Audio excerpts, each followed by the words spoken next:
Assalamualaikum warahmatullahi wabarakatuh. Perkenalkan, saya Zafar Malaysia. 2022 pasangan 9, saya dari Universitas Dian Nusantara. Pada kesempatan kali ini, di pertemuan 12, saya akan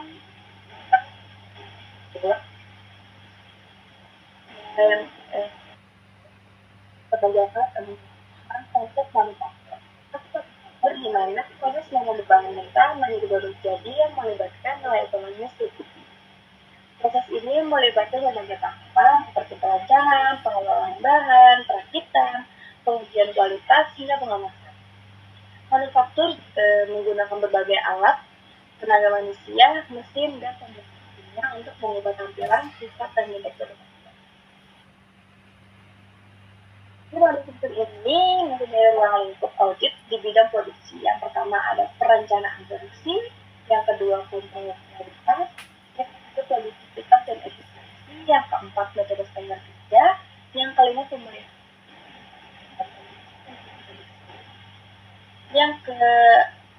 Selanjutnya yang ketujuh ada tata letak konflik, dan yang terakhir ada analisis nilai atau reklamasinya. Yang akan kita bahas pertama yaitu tentang perencanaan produksi. Merupakan serangkaian aktivitas untuk merancang strategi produksi barang atau jasa. Rangkaian aktivitas tersebut mulai dari perkembangan barang, jumlah, hingga jenis barang yang akan diproduksi. Selain itu, inovasi dan pengembangan bisa menjadi proses bagian perencanaan tersebut. Di sini ada beberapa tahap, yaitu yang pertama ada routing atau rute, yang kedua ada penjadwalan distribusi, dan yang ketiga ada diskusi, keempat ada follow. Kita bisa bahas pertama yaitu routing atau rute. Routing atau rute itu menentukan jalur mana produk proses menjadi bahan jadi. Dalam routing adalah mengatur waktu untuk setiap tahapan, menunjukkan urutan yang sesuai. Tahap ini akan lebih fokus kepada apa dan bagaimana kualitas produk tersebut. Selain itu, juga melihat seberapa banyak kuantitas produk yang dibutuhkan perusahaan jika proses berlangsung dengan benar, hasil produksi akan sesuai ekspektasi. Yang kedua ada scheduling atau penjadwalan. Scheduling ini berfokus pada kapan waktu proses produksi akan selesai. Tujuannya untuk memastikan bahwa segala proses produksi berjalan sesuai dengan waktu yang direncanakan. Ada banyak penjadwalan yang digunakan perusahaan seperti schedule atau operation schedule. Terus selanjutnya ada diskusi atau pengiriman. Memberikan bahan yang produksi. Yang kedua mengelola pencatatan dari proses produksi awal hingga proses produksi akhir. Yang ketiga ada mengelola pengiriman.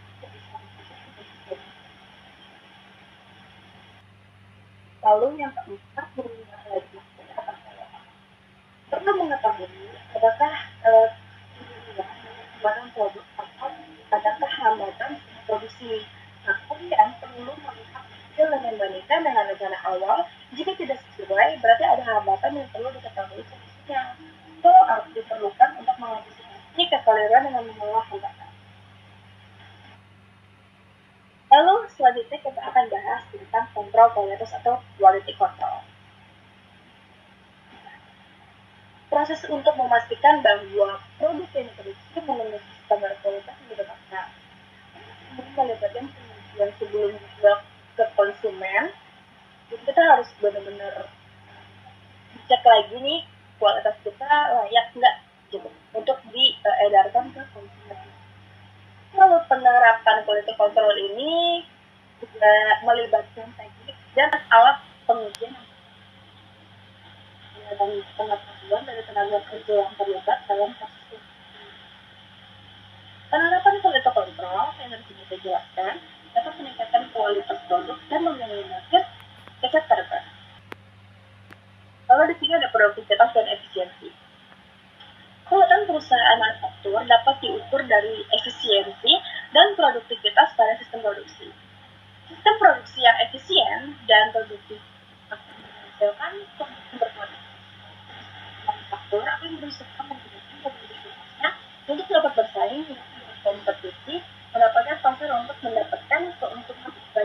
pun dengan meningkatkan kualitas produk dan meminimalkan biaya yang dikeluarkan. Salah satu cara untuk meningkatkan efisiensi dan produktivitas perusahaan yaitu dengan menerapkan just in time atau JIT. Tujuan penerapan JIT ini untuk meningkatkan produktivitas dan mengurangi berbagai aktivitas yang tidak memberikan nilai tambah bagi produk. Lalu ada metode standar kerja. Biasanya yang dipakai itu hanya 3, yaitu untuk waktu baku atau standar time, yang kedua ada sistem kerja, yang ketiga itu SOP, yang sering banget kita dengar di perusahaan-perusahaan, manapun itu SOP atau kepanjangan itu seperti ada maintenance atau pemeliharaan. Jadi pemeliharaan ini merupakan suatu fungsi dalam suatu fungsi pabrik yang selalu kemudian dengan fungsi-fungsi lain seperti produksi. Hal ini karena apabila seorang mempunyai peralatan atau fasilitas, maka biasanya dia akan selalu berusaha untuk tetap mempergunakan peralatan tersebut. Demikian pula halnya dengan perusahaan pabrik, di mana pimpinan perusahaan pabrik tersebut akan selalu berusaha agar fasilitas maupun peralatan produksinya dapat dipergunakan sehingga kegiatan produksinya berjalan dengan lancar. Nah, jadi pemeliharaan ini tidak hanya alatnya saja tuh yang dipakai terus-terusan, tapi harus diperhatikan juga kapan penyusutannya ini akan kita lihat penyusutannya dari awal pertama kita beli dan sampai berjalannya berjalannya si mesin ini nih kita pakai, jadi kita harus perhatikan dalam usaha untuk terus menggunakan fasilitas tersebut agar kualitas produksi dapat terjamin. Maka dibutuhkan kegiatan-kegiatan pemeliharaan dan perawatan yang meliputi kegiatan pemeriksaan, pemeriksaan dan perbaikan kerusakan-kerusakan yang ada, serta atau penggantian stok atau komponennya terhadap fasilitas tersebut. Lalu juga organisasi produksi. Proses ini melibatkan perencanaan organisasi para pelaksanaan kegiatan produksi. Tujuan utamanya untuk barang dan jasa dengan kualitas yang tepat, jumlah yang tepat, pada waktu yang tepat, dan dengan biaya yang meningkatkan efisiensi. Organisasi yang efisien dapat menghadapi persaingan secara efektif, menunjukkan produksi, memastikan pemanfaatan penuh atau optimal dari kapasitas produksi atau sedia. Tata-letak pabrik ini nih, di sini saya menggunakan sebuah contoh garment, pabrik garment. Di sini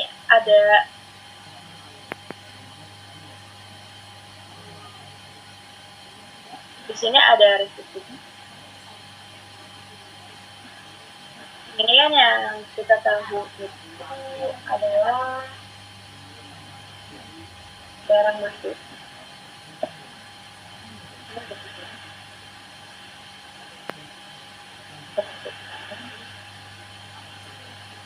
Dan di sini ada mesin pola. Lalu dari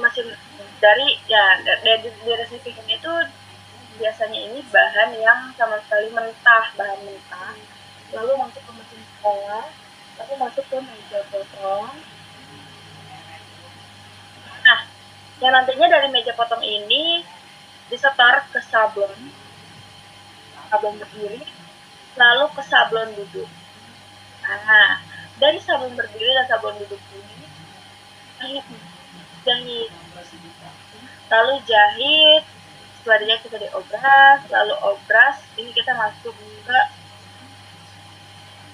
7 BIS, lalu ke mesin press, dari mesin press ini ke overdeck atau ngecam, lalu ke setrika, lalu habis setrika pengepakan.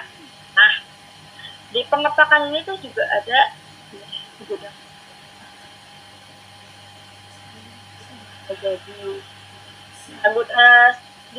barang yang setengah jadi itu sebenarnya juga dapat diperjualkan oleh konsumen. Jadi kalau misalkan kayak saya maunya bahan mentah saja, nanti kita yang jahit itu bisa. Nah, ini yang sudah jadi bahan sudah jadi, lalu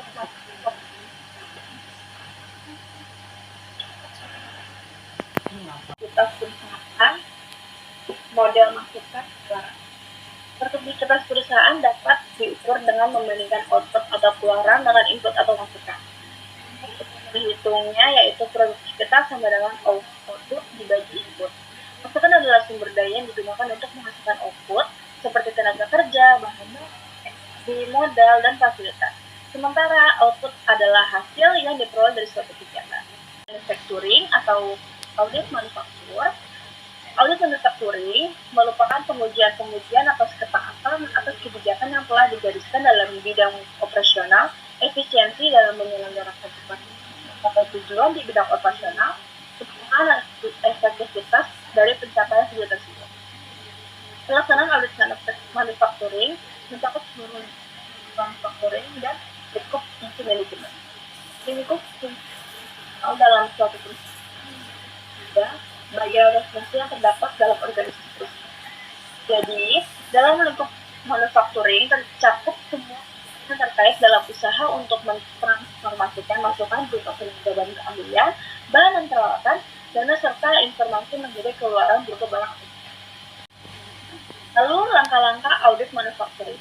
Yang pertama, merumuskan maksud dan tujuan dilaksanakannya audit manufacturing. Yang kedua, menentukan ruang lingkup audit manufaktur. Yang ketiga, melakukan audit pendahuluan untuk mendapatkan data dan informasi.